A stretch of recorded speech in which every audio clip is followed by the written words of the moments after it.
बिस्मिल्लाहिर्रहमानिर्रहीम। अस्सलामु अलैकुम स्टूडेंट्स। आप थर्ड ईयर मैथमेटिक्स यानी कैलकुलस विद एनालिटिक ज्योमेट्री का लेक्चर नंबर 7 देख रहे हैं। लास्ट लेक्चर में हमने एक्सरसाइज 4.2 का क्वेश्चन नंबर 28 तक डिस्कस किए थे प्रॉब्लम्स। इस लेक्चर में हम क्वेश्चन नंबर 30 और फिर 32 से 36 तक डिस्कस करेंगे। क्वेश्चन नंबर 31 और 29 थोड़े से डिफरेंट हैं, ज़रा हट के हैं, उनको एक्सरसाइज के एंड पे यानी नेक्स्ट लेक्चर में डिस्कस करेंगे। तो देखें, सबसे पहले क्वेश्चन नंबर 30। क्वेश्चन नंबर 30 में इंटीग्रेट करना है tan x over cos x plus secant x को। तो tan x को लिख सकते हैं sin x over cos x और secant x को लिखा जा सकता है 1 ओवर cos x। तो नीचे यहाँ एलसीएम लेते हैं, cos x एलसीएम में आकर डिनोमिनेटर में cos x से cos x मल्टीप्लाई होगा तो cos स्क्वायर x प्लस 1, ये एलसीएम ले लिया। अब आप देख सकते हैं कि ये cos x से cos x कैंसिल हो जाएगा और हमारे पास ऊपर से sin x बच गया और नीचे से cos स्क्वायर x प्लस 1 बच गया। अब cos x का डेरिवेटिव चूँकि sin x होता है, तो मैंने आपसे पहले भी कहा था कि डेरिवेटिव पे गहरी नज़र होनी चाहिए, तभी इंटीग्रेशन करने के काबिल आप हो सकेंगे। तो cos x को पुट कर लेते हैं y, तो डेरिवेटिव लें, cos x का डेरिवेटिव बनेगा माइनस sin x, डिफरेंशियल लिया एक्चुअली, cos x का डिफरेंशियल माइनस sin x और x का dx साथ डिफरेंशियल आ गया और y का dy। तो हमारे पास तो माइनस नहीं है, sin x into d x है, तो sin x into d x की वैल्यू निकली, ये माइनस हमने -1 से मल्टीप्लाई कर दिया on both sides, minus d y value आ गई। तो ये वैल्यूज़ पुट करते हैं, यहाँ पे जब पुट करेंगे तो देखें यहाँ पे एक मुझसे माइनस मिस हो गया कि डी वाई माइनस का आया ना, sin x into d x, तो ये जो sin x into d x है इसकी जगह पे माइनस डी वाई आ जाएगा, ये इस तरह से। और cos को हमने y पुट कर लिया था, तो cos स्क्वायर y स्क्वायर बन जाएगा। तो अब आपको याद होगा कि tan इनवर्स x का डेरिवेटिव होता है 1 ओवर 1 प्लस एक्स स्क्वायर, इसका मतलब है 1 ओवर 1 प्लस एक्स स्क्वायर का integral tan inverse of x होगा। हमारे पास 1 ओवर 1 प्लस वाई स्क्वायर है, तो इसका इंटीग्रल बनेगा tan इनवर्स ऑफ y। और यहाँ माइनस भी है एक्चुअली, ये मुझसे मिस हो गया, यहाँ पे माइनस है साथ। तो आंसर क्या आया कि जब हमने इंटीग्रल को सॉल्व कर लिया तो आखिर में y की उस जो वैल्यू हमने लेट की थी वो वापस पुट कर दी, और ये माइनस भी है साथ, इसको नोट कर लें। तो ये आपका क्वेश्चन नंबर 30 था।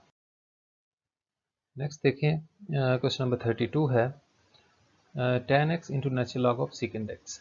फिर वही बात कि आपको डेरिवेटिव बहुत अच्छे तरीके से आने चाहिए इन क्वेश्चंस को सीखने के लिए। तो गौर करें, natural log of second x का डेरिवेटिव क्या होता है, ज़रा पुट करते हैं natural log of second x को y के इक्वल। तो नेचुरल लॉग के आगे जो भी चीज़ लिखी हो ये इसका डेरिवेटिव डिटेल में लिया गया है। y को अगर natural log of second x लिखा जाए तो ज़रा डिफ्रेंशिएट करें इसको विद रिस्पेक्ट टू x, तो d y by d x क्या आएगा 1 ओवर सेकेंड x, और डी बाई और 1 ओवर सेकेंड x हो जाएगा, यानी लॉग के आगे जो भी चीज़ है उसका रेसिप्रोकल ले लेंगे और फिर सेकेंड का अपना अलग से डेरिवेटिव। तो 1 ओवर सेकेंड x, और सेकेंड x का डेरिवेटिव होता है second x into tan x. तो आपको पता है सेकेंड x से सेकेंड x कैंसिल होकर टेन एक्स बचेगा, तो d y by d x equal आया टेन एक्स के। तो इसका मतलब है डी वाई की वैल्यू आई tan x into d x, ये देखें, ये लिख दिया। तो ये पुट करते हैं चीज़ें, डी एक्स ये देखें ten x into d x, ये मैंने अरेंज कर लिया, इसको natural log of second x को अलग कर लिया क्योंकि टेन एक्स का डेरिवेटिव बन रहा था, डी एक्स के साथ पहले लिख लिया। अब ten x into d x की जगह उसकी वैल्यू यानी डी वाई आ जाएगी, ये देखें, और natural log of second x को तो हमने वाई लेट कर लिया था। तो कितना सिंपल इंटीग्रल बन गया वाई। वाई की पावर रूल अप्लाई करेंगे with respect to y integrate कर रहे हैं, तो वाई की पावर में ऐड हो जाएगा, पावर रूल अप्लाई होगा और उसी से डिवाइड कर लेंगे। तो प्लस कॉन्स्टेंट ऑफ इंटीग्रेशन, बस जस्ट वाई की जो शुरू में वैल्यू लेट की थी natural log of second x वो पुट कर देंगे और ये हमारा आंसर है। फिर क्वेश्चन नंबर 33 है, वो इस तरह से है 1 over 3 tan x plus 1 into cos square x. अब tan x का डेरिवेटिव होता है सीकेंड स्क्वेयर एक्स, तो देखिए वो हमें बना बनाया मिल गया कि 1 ओवर कॉस एक्स, ये है ना डिनोमिनेटर में कॉस एक्स आ रहा है, अगर इसको ऊपर लिखेंगे तो ये सीकेंड स्क्वेयर बन जाएगा। तो बस हमारी बात बन गई कि tan x को पुट करेंगे, उसका डेरिवेटिव ऊपर मौजूद है, तो put tan x is equal to y, तो secant square x d x is equal to d y, differential ले लिया। तो क्या बनेगा, ये देखें secant square x into d x की जगह डी वाई लिख दिया और टेन एक्स को हमने वाई लेट किया था, तो इंटीग्रल हो गया 1 ओवर 3 वाई प्लस 1 का। अब देखें वाई के लिहाज से इंटीग्रेट कर रहे हैं ना, अब ज़रा डेरिवेटिव लें इसका डिनोमिनेटर का y के लिहाज से, तो 3 इंटू 1 प्लस 0, तो 3 आ रहा है इसका डेरिवेटिव, ऊपर मौजूद नहीं है। तो रूल तो ये था कि अगर नीचे फंक्शन ऊपर डेरिवेटिव मौजूद हो तो इस तरह से लॉग वाला रूल अप्लाई कर देते हैं उस पर। तो क्या करते हैं, कांस्टेंट की कमी हो तो आपको बताया था मल्टीप्लाई डिवाइड करने की इजाज़त है, 3 से डिवाइड भी किया, 3 से मल्टीप्लाई भी किया। आप देखें अगर इसको एफ ऑफ वाई समझा जाए तो ये एफ प्राइम ऑफ वाई है 3, तो ये रूल अप्लाई हो रहा है इस पर, natural log of 3y plus 1 हो जाएगा, और ये बार वाला 1/3 अपनी जगह पर लिखा हुआ है। बस इंटीग्रल सॉल्व हो गया। अब आखिर में y की जगह उसकी वैल्यू यानी 10x पुट कर देंगे। ये क्वेश्चन नंबर 33 था। नेक्स्ट देखें क्वेश्चन नंबर 34 है कि e power sine x into cos x का इंटीग्रल है। तो ये तो सामने नज़र आ रहा है आपको कि साइन एक्स का डेरिवेटिव कॉज एक्स है, ये डिफरेंशियल कंप्लीट हो जाएगा। Put sine x equal to y, तो cos x d x equal आ जाएगा डी वाई के। तो हमारा इंटीग्रल क्या बन गया, ई पावर साइन एक्स की जगह आ जाएगा ई पावर वाई, और cos x into d x जो है वो तो डी वाई बन गया था, तो ये देखें उसकी जगह डी वाई आ गया। और तो इसको इंटीग्रेट करते हैं। देखें ई पावर एक्स का डेरिवेटिव ई पावर एक्स ही होता था, इसका मतलब है ई पावर एक्स का इंटीग्रल वापस ई पावर एक्स ही होगा। तो ई पावर वाई का integral e power y plus constant of integration, integral solve हो गया तो वाई की वैल्यू साइन एक्स पुट कर दी। ये क्वेश्चन नंबर 34 अभी हमने डिस्कस किया। नेक्स्ट क्वेश्चन नंबर 35 है कि square root of 1 plus 3 cos square x into sine 2x dx। देखिए हर क्वेश्चन में बात गेम जो है सारी की सारी डेरिवेटिव्स पे आती है कि कॉस स्क्वायर एक्स का डेरिवेटिव क्या होता है। कॉस स्क्वायर एक्स को ज़रा पुट करें वाई के इक्वल, तो पावर रूल अप्लाई होगा। पावर रूल अगर आप अप्लाई करें तो देखें पावर शुरू में आई 2, कॉस की पावर में से कम किया, कॉस एक्स रह गया, और कॉस का अपना डेरिवेटिव माइनस साइन एक्स, ये वाला माइनस इस वजह से आया, तो -2 cos x into sine x d x, और ये डी वाई आ गया। अब ये फार्मूला आपको याद होगा कि साइन 2 अल्फ़ा जो होता है वो 2 साइन अल्फ़ा कॉज अल्फ़ा के इक्वल होता है। तो ये देखें 2 sine alpha into cos alpha को साइन ऑफ 2 अल्फ़ा लिख लेंगे, और ये जो माइनस है ये हमने -1 से मल्टीप्लाई कर दिया बोथ साइड्स को, तो साइन 2x ये बच गया, 2 cos x into sine x को साइन 2x लिख लिया, और ये माइनस से मल्टीप्लाई करके माइनस डी वाई, हमारे पास वैल्यू आ गई साइन 2x dx की। ये देखें इसी जगह माइनस डी वाई आ जाएगा, और कॉस स्क्वायर को हमने y के इक्वल ऐड किया था, ये देखें कॉस स्क्वायर को y का था, यहाँ वाई स्क्वायर नहीं आएगा। तो हमारे पास क्या बन गया, ये माइनस तो बाहर आ जाएगा, इसका इतना इशू नहीं है कि 1 प्लस 3y की पावर 1/2 आ रही है। तो 1 प्लस 3y जैसे अभी हमने क्वेश्चन नंबर 33 था शायद उसमें किया था, 1 प्लस 3y का डेरिवेटिव तो 3 आता है। तो अगर फंक्शन की पावर आ रही हो, ये देखें ये रूल था ना, फंक्शन हो उसकी कुछ -1 के अलावा अगर कोई पावर हो और आगे डेरिवेटिव मौजूद हो तो उस पर पावर रूल अप्लाई करते हैं। तो इसका डेरिवेटिव बनाने के लिए 3 से मल्टीप्लाई और डिवाइड कर दिया, तो अब ये देखें पूरा हो गया rule, function power derivative. Power में एक ऐड कर देंगे, 1/2 में ऐड किया तो 3/2 बन गया, और उसी से डिवाइड कर देंगे, ये 2 पर जाएगा तो 2/3 सॉरी ये 2/9 है, इसको मैंने 9/2 लिख दिया गलती से, तो ये 2/9 है, इसको करेक्ट कर लें, 2/9, ये 2/9 है। तो इंटू 1 प्लस 3 वाई की वैल्यू पुट की cos square x power 3/2 plus c, तो ये आपका रिक्वायर्ड आंसर है। क्वेश्चन नंबर 36 जो है ये भी सेम है, आप देखें कॉस स्क्वायर एक्स का भी डिस्कस किया कि डेरिवेटिव साइन 2x होता है, तो ये आपके लिए छोड़ रहा हूँ, इस पर भी उसी तरह से आपने पावर रूल अप्लाई कर देना है, इसका आपको मल्टीप्लाई डिवाइड करने की भी ज़रूरत नहीं पड़ेगी। नेक्स्ट क्वेश्चन नंबर 37 है कि 1/2 sine square x plus 3 cos square x. तो काफ़ी मशहूर क्वेश्चन है, इस तरह का एक प्रॉब्लम आपके सेकेंड ईयर में भी था कि ये दो तरीके हैं, या तो न्यूमरेटर और डिनोमिनेटर दोनों को कॉस स्क्वायर एक्स से डिवाइड कर दें, tan और सीकेंड स्क्वायर बनाने के लिए एक्चुअली ये काम करते हैं, क्योंकि tan का डेरिवेटिव सीकेंड स्क्वायर होता है ना। बात फिर वही है कि डेरिवेटिव्स आपको आएंगे तो ये चीज़ समझ आएगी।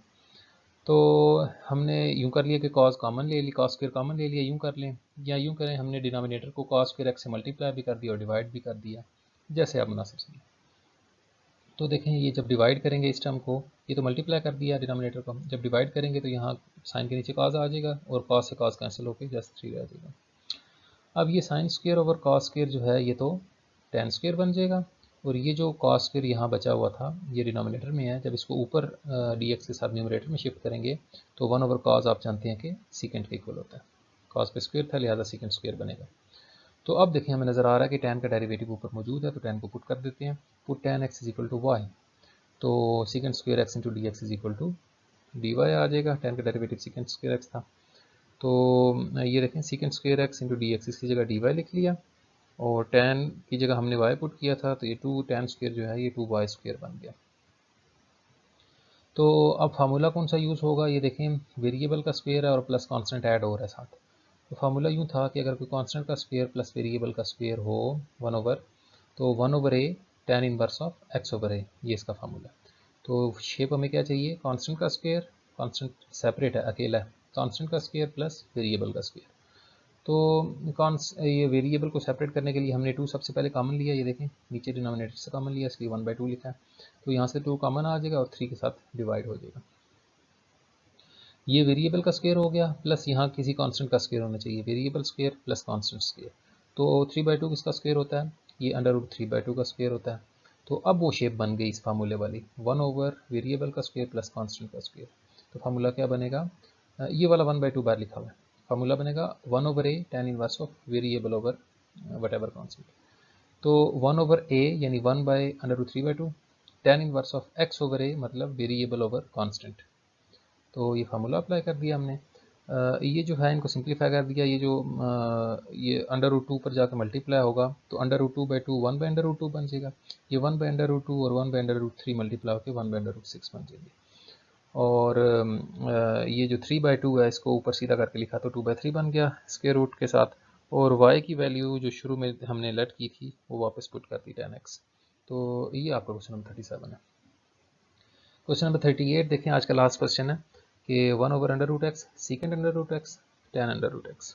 तो आपको पता होना चाहिए कि tan ये जो √x है इसका डेरिवेटिव क्या होता है, इसकी को पुट करेंगे, क्योंकि ये 1/√x जो नज़र आ रहा है ना, ये काम की चीज़ है। देखें सीकेंट √x tan √x को अलग किया, ये जो 1/√x था ना, ये मुझे पता था कि डेरिवेटिव में आएगा, इसलिए इसको पहले dx के साथ लिख लिया।